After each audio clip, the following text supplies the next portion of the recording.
साली आधी घरवाली। सिमरन की छोटी बहन विभा माँ के होते हुए भी सिमरन के ही पीछे लगी रहती थी।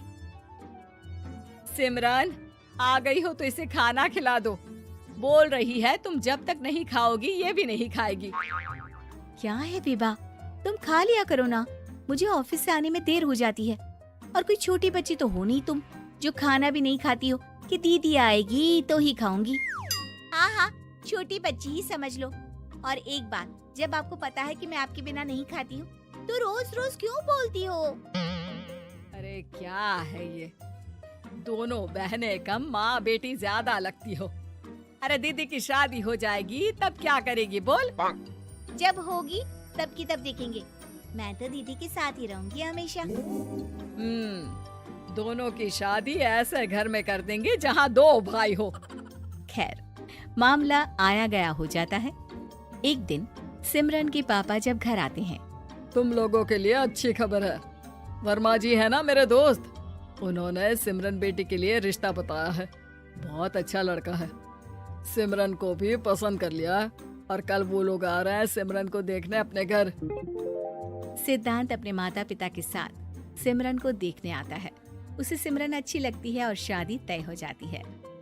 सिद्धांत की माँ कहती है, अब तो हम लोग ले जाएंगे जल्द ही अपनी सिमरन को यहाँ से। अरे हाँ हाँ, क्यों नहीं, आपकी ही है अब तो हमारी बेटी। दूर खड़ी विभा सब सुन रही होती है। अब तो दीदी की शादी हो जाएगी, फिर तो वो चली जाएंगी। दीदी के बिना मैं कैसे रहूंगी?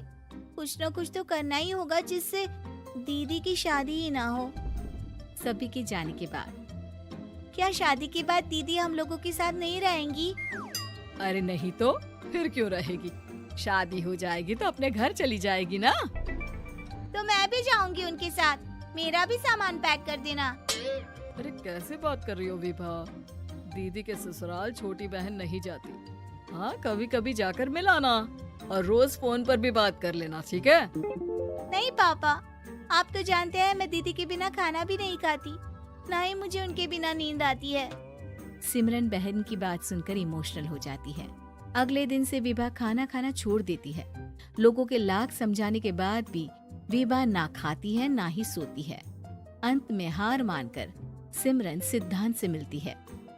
सिद्धांत, मेरे मम्मी पापा ने बचपन से ही विभा और मुझे साथ रखा। वो मुझसे बहुत जुड़ी है। मुझे उसकी टेंशन रहेगी शादी के बाद, क्योंकि वो मेरे बिना नहीं रह सकती है।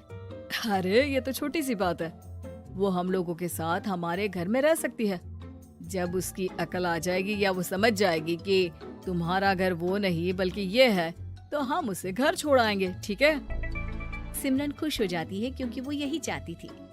वो माँ पिता से बात कर लेती है। अरे कैसी बात कर रही हो सिमरन, भला बेटी के ससुराल में हम छोटी बहन को कैसे भेज दे? जमाना क्या कहेगा? अरे तो पागल हो गया है, मना कर दे। इस शादी में इन लोगों का तो ये चलता ही रहेगा। कभी बहन यहाँ आ रही है, कभी वो बहन के पास जा रही है। अरे शादी हो रही है, कोई मजाक थोड़ी ना हो रहा है ना बाबा ना। माँ कैसी बात कर रही हो? सिमरन से मैं जुड़ाव महसूस कर रहा हूँ और इतनी सी बात के लिए इतनी अच्छी लड़की को कैसे छोड़ सकता हूँ? सिद्धांत की भी जिद होती है कि वो सिर्फ सिमरन से ही शादी करेगा, और होता भी वैसा ही है। सिद्धांत और सिमरन की शादी हो जाती है और दहेज में आ जाती है विभा। शादी के बाद बुआ सास कहती है, अरे माँ ना, साली आधी घर वाली होती है, लेकिन ये क्या, तुम तो उसे घर ही ले आए। तभी चाची कहती है, सिद्धांत को तो हम लोगों ने सीधा समझा था, लेकिन सबसे तेज तो यही निकला। अरे देखो कैसे दहेज तो नहीं लिया, लेकिन साली पर कब्जा कर लिया। सिद्धांत ने इस और तो सोचा ही नहीं था, लोग उन लोगों के बारे में ऐसी भी बात करेंगे। वो वहाँ से चला जाता है और चुपचाप अपने कमरे में लेट जाता है। क्या हुआ सिद्धांत, तुम अचानक से परेशान हो गए, कोई बात है क्या? अरे नहीं नहीं, वो थक गया था ना, शादी की सारी तैयारी और रस्मों के बीच, सोच रहा हूँ थोड़ा आराम कर लूँ। हाँ ठीक है, आप लेट जाइए, मैं विभा का बेड लगा देती हूँ जमीन पर। क्या? वो यहाँ सोएगी? हाँ, बताया तो था कि उसे नींद नहीं आती मेरे बिना। तो तुम आराम से लेटो ऊपर, हम लोग नीचे बिछा लेते हैं। अरे नहीं नहीं, तुम दोनों आराम से लेटो ऊपर, मैं माँ पापा के रूम में जा रहा हूँ। सिद्धांत वहाँ से दूसरे कमरे में चला जाता है, जहाँ सिद्धांत के पिता उससे कहते हैं, क्या बात है बेटा, तू उस कमरे में क्यों नहीं सो रहा? बहू से लड़ाई हो गई है क्या शादी के पहले दिन ही? अब नहीं पापा, वो दोनों बहनों को बात करनी थी और मुझे नींद आ रही है, तो मैं यहाँ सोने चला आया। अगले दिन सिद्धांत तैयार होकर ऑफिस जाता है। ऑफिस में लंच के वक्त दोस्त कहता है, क्या बात है सिद्धांत, इतना सारा खाना एक ही दिन में?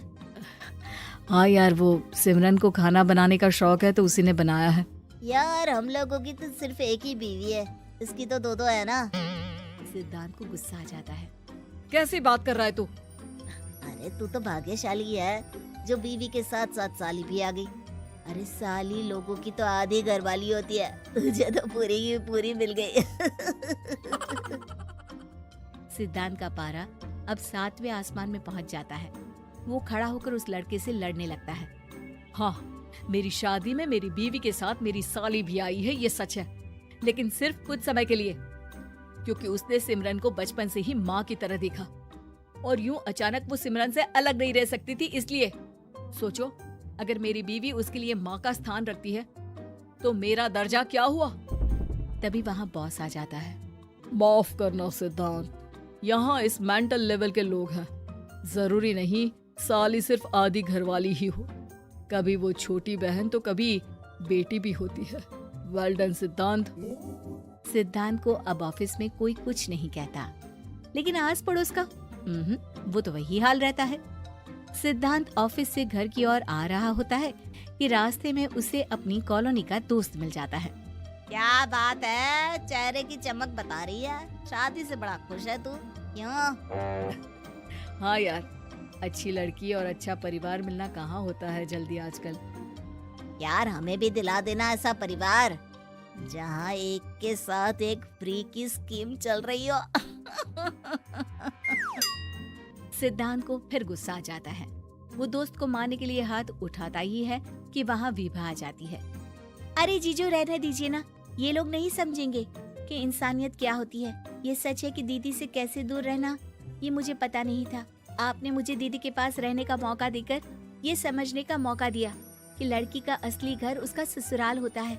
मैं समझ चुकी हूँ, मैं जा रही हूँ जीजू, लेकिन मैं खुश हूँ कि आपने मुझे अपनी छोटी बहन समझा। सभी उन लोगों को देखकर ताली बजाने लगते हैं। विभा अपने घर चली जाती है और सिद्धांत खुशी खुशी सिमरन के साथ रहने लगता है।